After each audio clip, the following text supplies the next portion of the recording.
4 अगस्त की शाम को लेबनान की राजधानी बेरूत में ऐसा विस्फोट हुआ जिसने पूरे शहर को खंडहर में तब्दील कर दिया। पहले से ही कई मुश्किलें झेल रहे लेबनान के लिए यह घटना बहुत बड़ी तबाही का कारण बन गई। राजधानी बेरूत के बंदरगाह पर हुए धमाके ने पूरे शहर को मलबे में तब्दील कर दिया।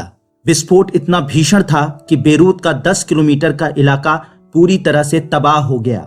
लेबनान की राजधानी बेरूत में बंदरगाह के पास वेयर हाउस में जो धमाका हुआ उसकी आवाज बेरूत से लगभग 250 किलोमीटर दूर साइप्रस तक सुनाई दी।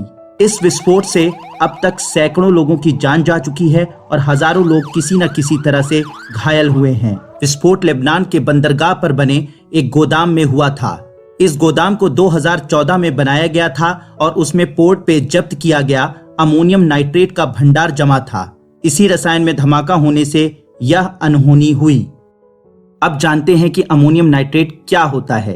अमोनियम नाइट्रेट सफेद रंग का क्रिस्टलाइन पदार्थ है जिसका औद्योगिक स्तर पर बड़ी मात्रा में उत्पादन होता है। इसका सबसे बड़ा इस्तेमाल नाइट्रोजन के स्रोत के रूप में फर्टिलाइजर या उर्वरक के लिए किया जाता है, लेकिन इसके साथ ही माइनिंग के लिए एक्सप्लोजिव यानी विस्फोटक ANFO तैयार करने में भी इसका इस्तेमाल किया जाता है।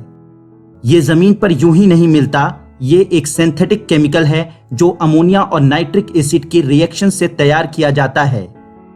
जब अमोनियम नाइट्रेट में धमाका होता है तो इससे नाइट्रोजन ऑक्साइड और अमोनिया जैसी जहरीली गैसें निकलती हैं।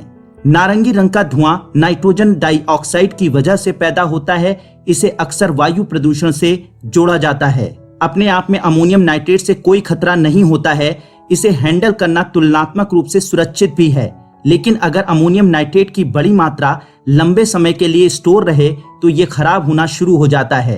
असली दिक्कत तब आती है जब लंबे वक्त के लिए स्टोर करने पर यह वातावरण की नमी सोख लेता है और आखिर में एक बड़ी सी ठोस चट्टान जैसा बन जाता है। यही अमोनियम नाइट्रेट को बेहद खतरनाक बना देता है, क्योंकि अगर वो आग के संपर्क में आया तो जबरदस्त रासायनिक प्रतिक्रिया की संभावना बन जाती है और विस्फोट हो सकता है।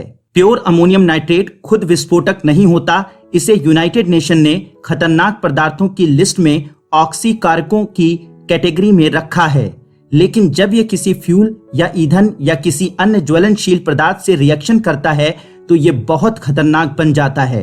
अमोनियम नाइट्रेट के साथ मिक्स करके कई विस्फोटक बनाए जाते हैं, जिसमें ANFO मुख्य है। ANFO 94% अमोनियम नाइट्रेट और 6% फ्यूल ऑयल से मिलकर बनाया हुआ एक्सप्लोजिव होता है, जिसका उपयोग खनन उद्योगों में विस्फोटकों की तरह किया जाता है।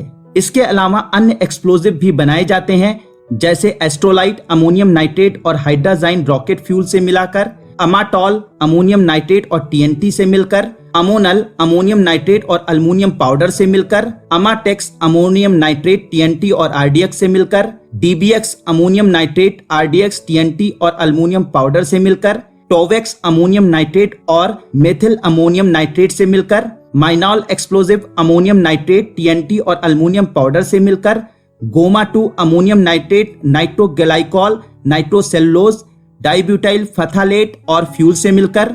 पूरी दुनिया में ज्यादातर आतंकवादी घटनाओं में IED improvised explosive devices blast किया जाता है, जिसमें मेन एक्सप्लोजिव ANFO होता है, जिसे RDX या TNT जैसे एक्सप्लोजिव से ट्रिगर किया जाता है।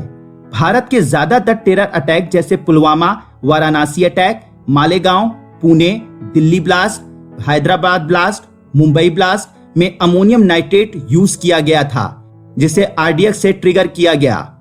एक्सप्लोजिव के अलावा इसका उपयोग फर्टिलाइजर्स में किया जाता है, जिसमें 34% नाइट्रोजन कंटेंट होता है। और ऐसे उर्वरक की खास बात यह होती है कि यह आसानी से नाइट्रोजन एटमॉस्फेयर में रिलीज नहीं होने देता।